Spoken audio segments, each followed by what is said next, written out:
أعوذ بالله من الشيطان الرجيم بسم الله الرحمن الرحيم السلام عليكم ورحمة الله وبركاته ربی زدنی علما ربی زدنی علما۔ حضرت سیدنا ابو ہریرہ رضی اللہ تعالی عنہ کہتے ہیں، ایک دن میں نے رسول اللہ صلی اللہ علیہ وآلہ وسلم سے عرض کیا کہ یا رسول اللہ صلی اللہ علیہ وآلہ واصحابہ وبارک وسلم، میں بہت سی باتیں آپ سے سن کر بھول جاتا ہوں میں آپ سے بہت سی باتیں سن کر بھول جاتا ہوں، کیا کروں؟ آپ صلی اللہ علیہ وآلہ وسلم نے ارشاد فرمایا، اپنی چادر پھیلاؤ۔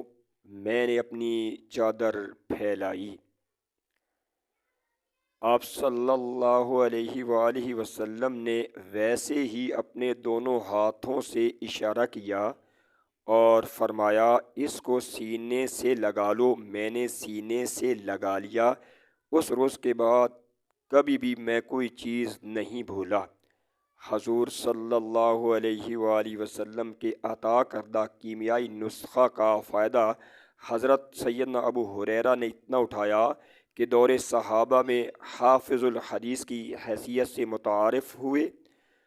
قدرت نے اللہ تبارک و تعالی نے اس واقعہ کے بعد ان کا حافظہ اتنا قوی اور مضبوط کر دیا تھا کہ ایک مرتبہ مروان نے انہیں بلایا، احادیث سنانے کی فرمائش کی، پردہ کے پیچھے کاتب کو لکھنے کے لیے بٹھا دیا۔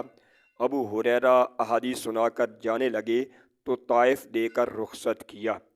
ایک سال کا عرصہ گزرنے کے بعد دوبارہ بلایا، کاتب کو پردے کے پیچھے چھپایا، احادیث سابقہ کو دہرانے کی فرمائش کی۔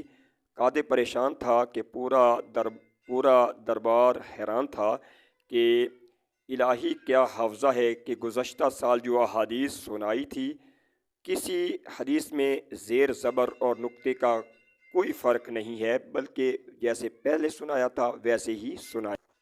میرے معزز مسلمان بھائیوں اور بہنوں، اس بندے کا علم ضائع نہیں ہوتا جس کے ساتھ اساتذہ کی دعائیں ہوتی ہیں، اور اسی کا علم ضائع ہو جاتا ہے جس کے ساتھ اساتذہ کی بد دعائیں ہوتی ہے۔ تو کوشش کیا کریں کہ اساتذہ کی دعائیں لیا کریں۔ اگر آپ اساتذہ کی دعائیں لیں گے تو علم کبھی بھی ضائع نہیں ہوگا، اگرچہ آپ بوڑھے کیوں نہیں ہو جائیں گے۔ اللہ تعالیٰ